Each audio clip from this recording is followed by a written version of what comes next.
Hello everyone, welcome to the channel. आइए करते हैं आज के टास्क का सोल्यूशन। ये है टास्क नंबर 28। निबंध पूछे गए थे मिशन सचिवालय 6.0 मेंस पेड बैच। जो लोग अभी तक ज्वाइन नहीं किए हैं तो पेड बैच से जुड़कर अपनी तैयारी को और पक्का कर सकते हैं। इसके लिए आपको पीसीएस वंडर्स टेलीग्राम चैनल से जुड़ना होगा। वहां पर पेड बैच से रिलेटेड डिटेल्स उपलब्ध रहेगी और पेमेंट करके हमारे पेड बैच से मैक्सिमम लाभ अर्जित कर सकते हैं। तो आइए करते हैं आज के टास्क का सलूशन। शैलेंद्र वर्मा, ये हमारे एस्पिरेंट हैं पेड बैच के। इन्होंने टास्क भेजा है तो इनकी कॉपी का फुल एनालिसिस करेंगे। टाइटल है भारतीय समाज में नारी की गरिमा। ये सामाजिक क्षेत्र से निबंध पूछा गया था। तो देखते हैं इन्होंने कैसा लिखा है और इनकी कितने मार्क्स बन रहे हैं। तो देखो, सबसे पहले लिखते हैं, नारी तू नारायणी शक्ति स्वरूपा, तेरे बिना अधूरी हर धरा हर रूपा। भारतीय संस्कृति और समाज का इतिहास अत्यंत प्राचीन और गौरवशाली है। ये भूमिका लिख रहे हैं। इस गौरवशाली या इस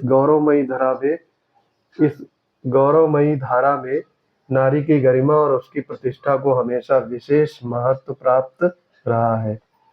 वेदों से लेकर आधुनिक संविधान तक भारतीय जीवन में नारी को सम्मानित स्थान दिया गया है। ये सत्य है कि समय के उतार चढ़ाव के साथ नारी की स्थिति में परिवर्तन होता रहा है, परंतु उसकी गरिमा व महत्व को नकारा नहीं जा सकता।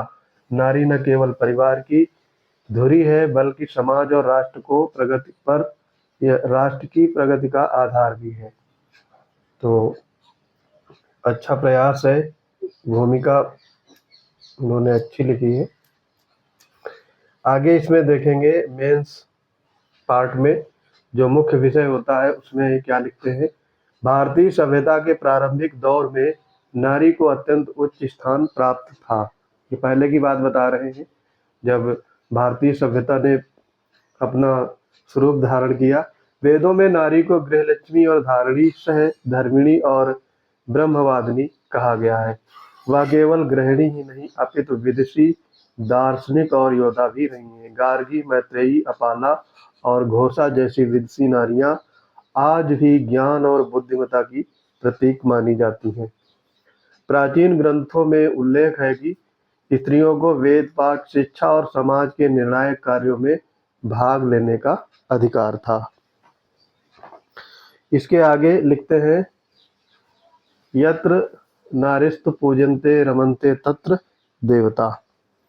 अर्थात जहाँ नारियों का सम्मान होता है वहीं देवता निवास करते हैं। ये सूक्ति भारतीय संस्कृति में नारी के प्रति सम्मान और उसकी गरिमा को दर्शाती है। बहुत अच्छा। फिर मध्यकाल में बात करते हैं। पहले प्राचीन काल में बताया नारियों के बारे में कितना इनको सम्मान मिला। अब ये बात करते हैं मध्यकालीन समाज में। मध्यकालीन समाज में विदेशी आक्रमणों और रूढ़ियों के प्रभाव से नारी की गरिमा को गहरा आघात पहुंचा। प्राचीन काल में इनकी जो वेदों में वर्णित है और नारी की गरिमा ठीक ठाक अच्छी रही। जैसे जैसे मध्यकाल आता है और नारी की गरिमा में कमी आने लगती है। पर्दा प्रथा, बाल विवाह, सती प्रथा जैसी कुरीतियों ने नारी की स्वतंत्रता और समाज सम्मान को सीमित कर दिया। शिक्षा और सामाजिक गतिविधियों से इनका संबंध लगभग टूट गया। नारी केवल गृहस्थ जीवन और संतान पालन तक ही सीमित होकर रह गई। तथापि इस अंधकारमय काल में भी रानी दुर्गावती, मीराबाई जैसी नारियों ने अपने साहस, भक्ति और बलिदान से नारी गरिमा की लौ प्रज्वलित बनाए रखी। फिर आगे बात करते हैं आधुनिक समय में। अब नारियों की बात करेंगे। ये 19वीं शताब्दी में समाज सुधारकों ने नारी की गरिमा को पुनर्स्थापित करने का महान कार्य किया। राजा राम मोहन राय ने सती प्रथा के उन्मूलन का आंदोलन चलाया। ईश्वर चंद्र विद्यासागर ने विधवा पुनर्विवाह और नारी शिक्षा का समर्थन किया। महात्मा गांधी ने स्वतंत्रता आंदोलन में महिलाओं को आगे लाकर नारी की शक्ति और गरिमा को भारतीय स्तर पर, राष्ट्रीय स्तर पर स्थापित किया। परिणाम स्वरूप भारतीय नारी ने घर की चौखट से निकलकर समाज और राजनीति के क्षेत्र में अपनी प्रतिभा का प्रदर्शन किया। रानी लक्ष्मीबाई जैसी वीरांगनाओं ने यह सिद्ध कर दिया कि नारी केवल कोमलता की प्रतिमूर्ति नहीं, बल्कि शौर्य और बलिदान की भी साक्षात साक्षात मूर्ति है। महात्मा गांधी ने कहा था कि स्त्रियों की उन्नति के बिना समाज की उन्नति असंभव है।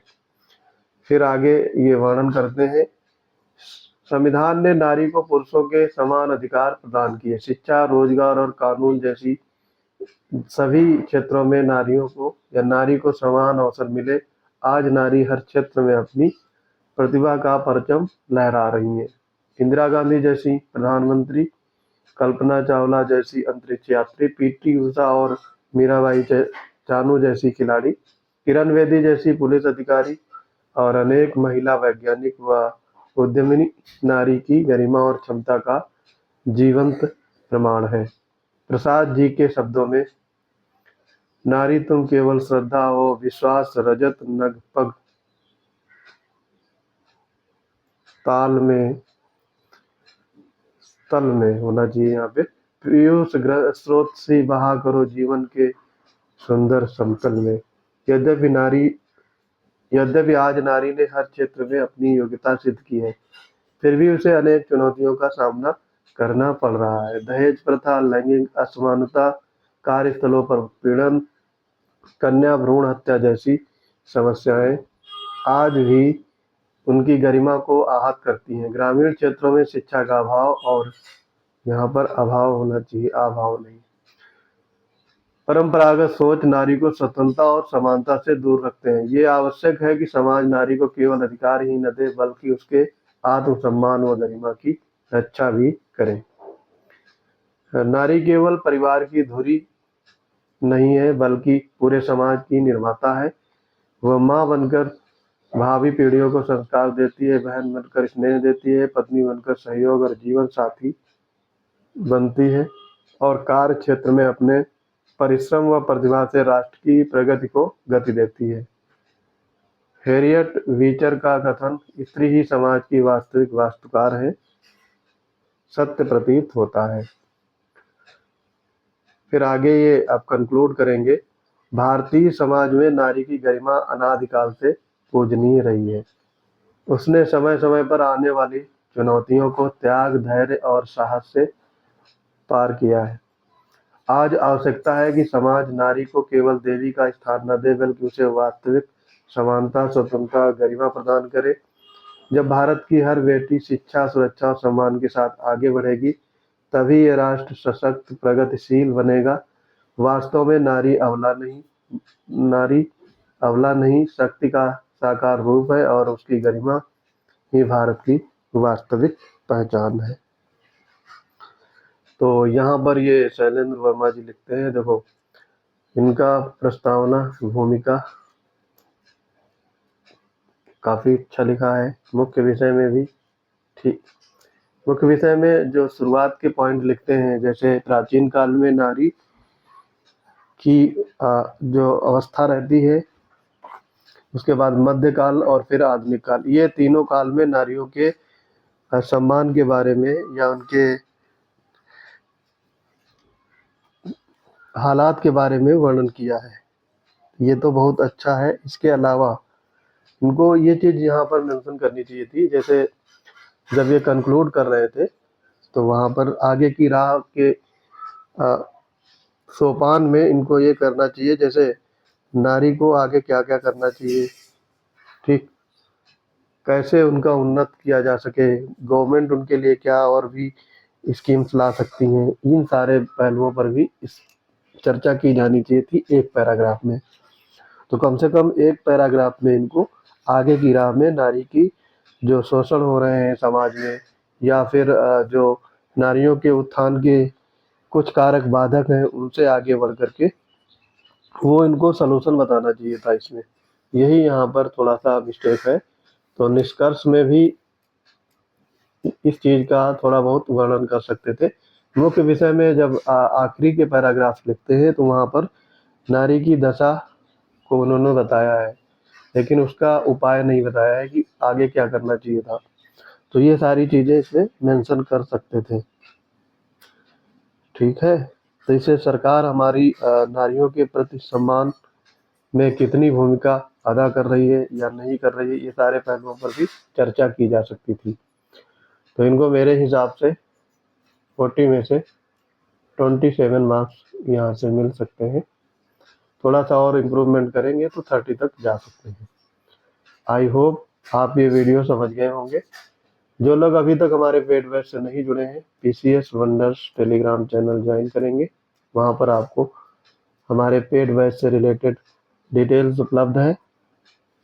पेमेंट करके हमारे पेड बैच से जुड़ करके मैक्सिमम लाभ अर्जित कर सकते हैं। तो मिलते हैं अपने अगले इंपॉर्टेंट वीडियोज के साथ। तब तक के लिए पढ़ते रहिए। जय हिंद।